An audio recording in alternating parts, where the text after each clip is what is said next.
woke up this morning and sat down and turned on the YouTube thing to look at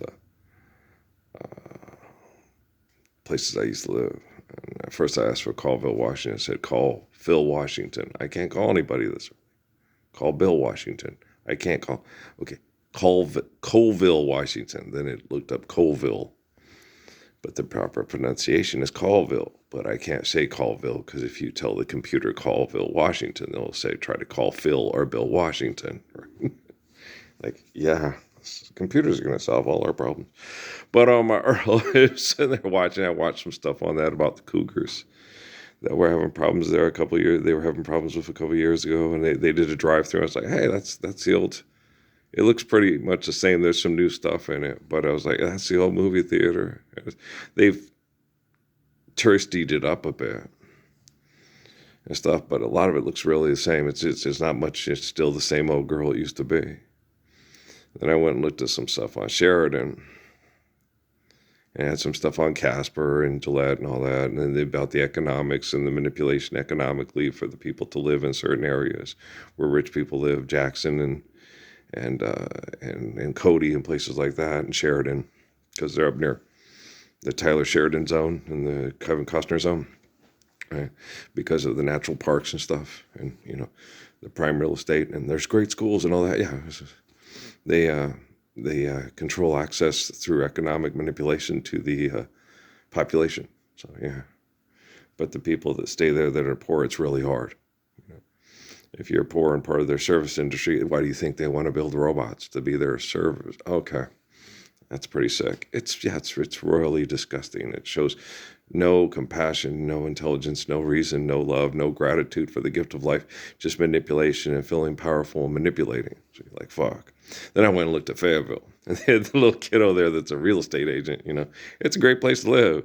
Then I sat there and showed this thing about this guy who was part of a gang law enforcement thing. That's the Fayetteville I remember. That's the bunny doing. Okay, and they're worse than they were. And now they just talk about it more now. They were always that bad. Fayetteville ain't never been. No, man, shit. And I told you all that. The black girls could get a job, the black guys couldn't. It was just basically what they do is they have the army to hurt all the niggas and keep them in Fayetteville. They surround them with the Klan and the things outside, and then they mass murder each other through business, which is part of the business of the forts, to maintain population and see who they can put into, who they can properly trust psychologically to be murderers for the military. And they recruit them. And some make it out alive, and go to the NBA or the NFL and stuff like that, but not too many of them, because they're too violent. Like in the cities too. Some make it out alive and become successful athletes, but most of them end up in prison or dead because they're too violent, because of their biological conditioning, and we keep rebooting the program, And so it's just genocidal operations, and they're really, focused on population control, which is why they really do a lot of the violent entertainment and try to contain that entertainment into guerrilla warfare like the Purge and stuff like that, as opposed to Hiroshima and Nagasaki, things that will destroy the environment. So they try to keep it localized, and you're like, which is not at all. God damn, they're done. And then they see it as part of it. It has nothing. No. Psalms, you meant for me to lie in green pastures beside still waters, and I'm a gracious good shepherd. And, so as far as a human being given life by the glory of God that has faith in God and is the gracious good shepherd and can protect people from psychosis and abuse. Unfortunately, right now we're rare birds, but fortunately for all of you, I can correct quantum computing technology, and the people that invented it cannot police it because they're using it to mass murder each other and be in charge of mass murder. So we got this. I'm just sitting here laying in bed. God dang, I'm sore and I'm tired. I feel like I'm dying because of the chemical poisoning. And when the chemical poisoning, when you slow down for a moment and get depressed, like the people being mass murdered in the cities through even worse, the little lady that died from in El Paso that they had on the news from cancer and stuff like that. They're just dying. They don't have the genealogy that I have. They're not as athletic as me. They don't have the immune system that I have. They're not the descendants of, that are like Samson and David and Jesus and Solomon, and stuff. So they can't yield and overcome and then recover. And, because every 27 days you have new skin, every 3 years you have a new body, so forth and things.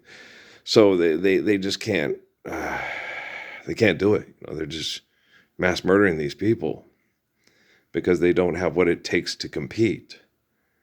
And they shouldn't have to. You shouldn't be punished for being a gentle person.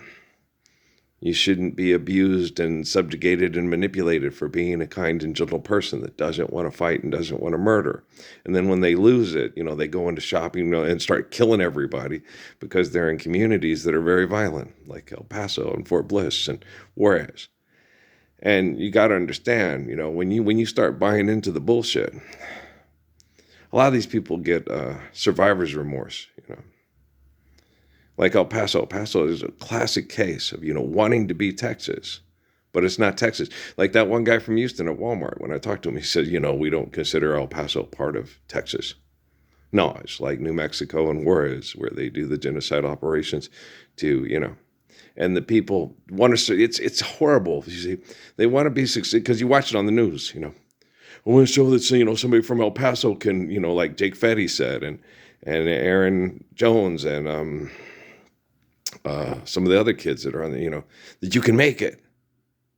That basically so you can survive, because right across the border is your relatives being mass murdered by your relatives. Mass murdered. Okay. Mass murdered. Okay. In Juarez. Okay. And it affects El Paso radically. And Fort Bliss is the same thing like they have in Fayetteville, And the Ku Klux Klan all around, and the Ku Klux Klan all around. And it's horrible.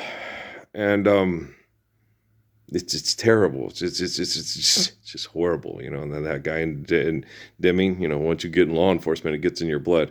It's a brain chemical addiction. It doesn't get in your blood. It's horrible. If you understand it, you want to stop it immediately. LY.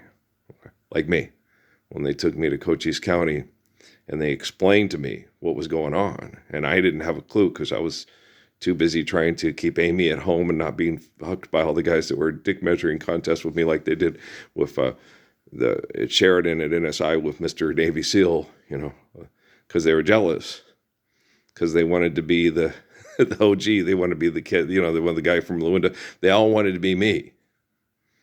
And I didn't want to be me. And I underachieved constantly. So I wasn't covered in tattoos and muscles all over his body. So everybody wanted me. I just wanted my little, she wasn't roly-poly.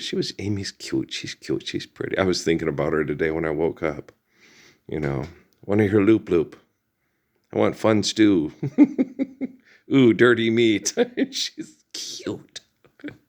She's so cute. And though she may not be the kind of girl that guys think of as sexy to me, to my heart, she carried the key. Well, she was different. It was Steffi. Steffi was abused by racism and would go through PTSD and didn't fit and was hard to deal with. And she was totally broken by all the abuse of being the high yellow bitch. And the white people thinking she's uppity and crazy, and the black people thinking she thinks she's all that. And she was a cute kid, but she wasn't, she was just, it was hard on her. It was horrible. And living in Tulsa and in Houston and, and all the places she lived with that tribalism and that racism, is by the time I got to her and she was with me, same like with Peggy Pettis, they're completely mad and angry and violent and broken and vicious. It's horrible. And you can't spend 3 days with them before you just want to go and never come back. And then what's wrong with you? You're gay? No, I'm not gay. Okay. Want to have sex? Yes, but just not with you.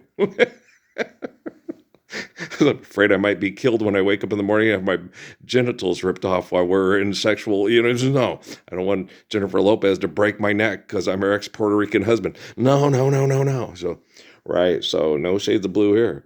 So you're like, no, I'm not in, no. And Jesus told me that. You don't have to go back, right? Let Tony from Homeland Security handle it, right? And it's horrible, And this community is horrible. And the funny thing is they know they're horrible, but they think the ends justifies the means because everybody's horrible, right? And that's not true. Because I'm the most surveyed, studied individual in the history of the world. Put in the worst, home invasive, self-righteous, pompous, arrogant, murdering, justified conditions ever. Okay? Spencer J. Kimball and Ezra Taft Benson and all those guys, trying to manipulate me through, athletics to get me to go to a proper religious, institution, because the secular institutions are, training everybody to be homosexuals to control the population of homosexuality, which is fundamentally wrong in the eyes of God and all this crazy shit, right? And you're just like, what? You don't have an opportunity to make choices yourself and do things yourself. They won't let you, right? I wasn't allowed to. And everywhere, my parents were constantly impulsed and moved and economically manipulated to where every time we got in a spot where it was like I was going to set up and be the star and the kids liked me and, even the bad kids had to kind of give it, he's right, he's good, it never got that chance to shift. I didn't get a chance to help Mick Daly and Donnie Hop be better people and Lou Gisaro be a better person, which would have happened if they hadn't economically put my dad in certain situations where he got hired, where he didn't get hired. And if we stayed or didn't stay, and so and that happened in Colville, it happened in Casper, it happened everywhere we went. And the racism with and the girls dating the black guys and mom being happy with it, but dad not being happy with it because he didn't want to deal with all the stuff. And trust me, okay, Pasco is not as progressive as you would think. And Pancho would have gone through a lot of shit. She had tried to date and marry and be the wife of, like she did with Martin Barreras, because he wasn't part of the right social group, with Ricky Townsend. And Dad was trying to look after her best interests so she didn't get abused by all the bigots like he did with me. You marry a black woman, it's, it's going to, I said, Dad, yeah, but it's an asshole filter. You know exactly who the jerks are and who aren't. It may be tough, but at least you're in the company of people that aren't assholes. That's what happens when you try it, but it's hard. Because a lot of people it's still hard because the genocidal racial you end up in a certain, like I explained to Bob Zinkas, it's a great country and all this stuff. Okay, yeah, you can move anywhere you want. Yeah, you and Val can move you can move to Coeur d'Alene tomorrow, Helena, Montana, wherever, right? Me and Steffi can't. Okay, and if we go to the black areas, it's worse. Okay, it is worse to be a white man married to a black woman, or a black woman married to a black man married to a white woman. It's worse if you go to black communities than it is in white communities. Okay? It's worse. On the Tyler Perry movies, they make it in the Tyler Perry's and the Alex Haley movies, but it's not true. Okay? Black men are horrendous with their sexual prowess and reputation when a white man was with a black woman, okay? And black women are horrendous, what's she doing with that great word?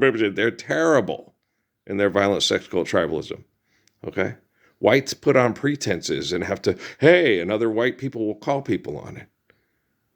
In black communities, no. You have that one friend who says, Walter, you're going to get killed. You might just want to go home. I'll take care of these motherfuckers, all by myself, right?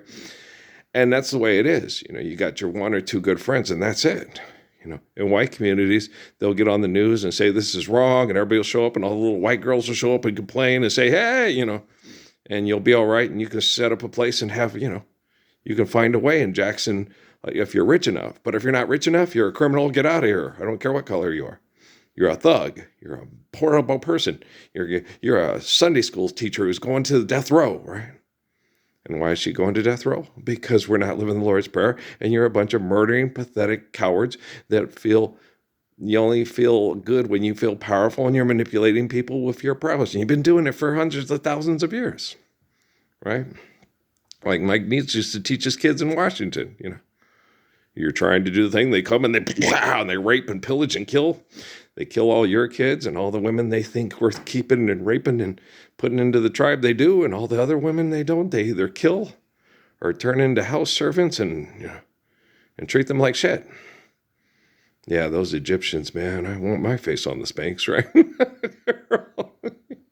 Whoo, remember when we used to dress like kings, conquer of lands, conquer of seas? It's horrible. And they've been this way for hundreds of thousands of years. You don't invent people like that just overnight, right? But you can help them radically change within 6 months if you have the dynamic to apply the physics of Psalms and Proverbs. So you need the Lord's Prayer to shift it, right? And apparently the shift of the Lord's Prayer for quantum computing is in this chair. He's beautiful. He's born this way. There's tons and tons of stories, and they correlate in almost all major religious groups that have stood the test of time all across the globe. Okay. It's the guy that looks like Son of Man. It looks like the portraits of Jesus sitting in this chair holding this Samsung Galaxy 10. He's the guy who changes the entire landscape of the entire world. So we don't sit there and look at, the medium housing prices. There's no housing prices. If you look at it and say, you just get people together and say, where would you like to live? Now, a lot of people would rather, like the one Miguel, when I worked at I'm going to go live in Silver City, said I would rather go live in San Antonio. Okay. He'd rather go live in a river valley with a large population, to go to what used to be gladiator events at the Alamo Dome to watch the football teams and yell and scream. And me, I'd be more comfortable at Altamirano Field and Drags Court, doing nature hikes. And so some people, what might be right for you may not be right for some. A man is born. They had that on with the Dana Plato last night in the blackface with the kid that was racist and all that stuff, and all these great morals that these philanthropists are teaching us while they're having the women that try to get parts on the show have sex with them to get the part on the show. Meathead. Oh, Archie. What's good for General Motors is good for America. And what's good for Viacom is good for America too. See, they're nuts. They can't get out of the way of themselves because they don't think they're obligated to. Okay. They have choice. They have freedom. They're given free will. I don't have to live the Lord's Prayer. It's not time yet. When the time comes, I will. But right now, I'm not ready because they're not ready. Why are they not ready? Because you're not living it and you're not allowing them to. Okay, because you're a tyrant, you're a murderer, you're vicious, you're selfish, you're Ezra Taft Benson, you're Spencer J. Kimball, you're Pope John Paul, you're Philip Rothschild, you're David Rockefeller. You can't stop. If you could stop, you would stop, but you can't. And then you guys all tell me, well, you're the guy who has to do it. I'm not the guy who has to do it, but I'm the guy who will do it because I can, and it needs to be done. And I've done it. Gangstar has done it. But yeah, I've already done it. It's just a matter of, the reason why I'm having such a hard time feeling like I'm physically and mentally and emotionally surviving is because I've done what needed to be done. They're tutsing and Higgs bososing, and it's like, God damn it, right? And I can't get people like Barack Obama and Donald Trump and Elon Musk to stand up and say, hey, he's right. These assholes in the military and all their scientists are perverts. I'm a rocket scientist and you're a liar. Stay the hell out of Natalie's bedroom, you little fucking old bag of shit. You're the one that they have in the video that's masturbating to Megan Thee Stallion videos. And then it makes me feel like guilt by association. It's like, I'm nothing like those assholes. I'm the most gorgeous man. I had the best sexual reputation in the military for a reason. Well, because women wanted to have sex with me because I'm faithful, kind, and the anti-bully. They have cage fighters punch me in the face to try to get to Natalie, and I stop, and then I don't try to take Natalie home and now have sex with me. I protected you. I'm not that kind of a pervert. I'm not Corps of the 12. I'm not a Navy SEAL. I'm not a neuroscientist. I'm not a top tech geek. I'm not going to have, I'm not a video game developer. I'm not going to have more robots than people have cars because I'm going to kill off most of the people in India because they don't deserve to live because they're stupid and ugly and unintelligent. Okay, I'm not like these assholes. Okay, and the John Wick movies are stupid. They're propaganda. And if Keanu Reeves can't stand up publicly for that, him and Hollinger can go sawed off. You may look like a man, but you act like the Bride of Frankenstein. Is that Peter Boyle? He's funny. He was horrible in Monsters Ball, and we shouldn't have had to see things like that and feel things like that. Because you should have been living the Lord's Prayer a long time ago, assholes. And that stuff would be a bad dream that just floated away in space and was replaced by Chapel Bell Chime. Assholes. Nah, when you're doing things right, it happens. Oh gosh, don't ever think about that again. Weekend at Freddy's too. You sorry-ass bags of shit. Okay, and you wouldn't be thinking about killing the cougars if you all got together and didn't do things. You just realize, hey, you have your livestock out, you go gather them in, and you're going to lose a few to the cougars. Okay, but they wouldn't get so close if you didn't make things so economically tight. If you share, care, give, and accordance need built to last, you say, hey, watch out, we'll all go together, and the cougars will stay away from you. Oh yeah, they will. And now, my friends, you ask me what makes me sad, and say, okay. Don't do shit like that. Be intelligent. Okay. Don't do mass movements of money-making glory. Do intelligent get-togethers with large groups of intelligent, faithful people, making sure we have what we need and we share, care, give, and accordance to need, balance, harmony, and understanding in the Garden of Eden. Okay. God, you guys are wackadoodles. I'm fixing this, and it's got to happen quickly. So I'm not waiting for any of you assholes to show up and be a good person. I'll do it for you. All right. Thanks.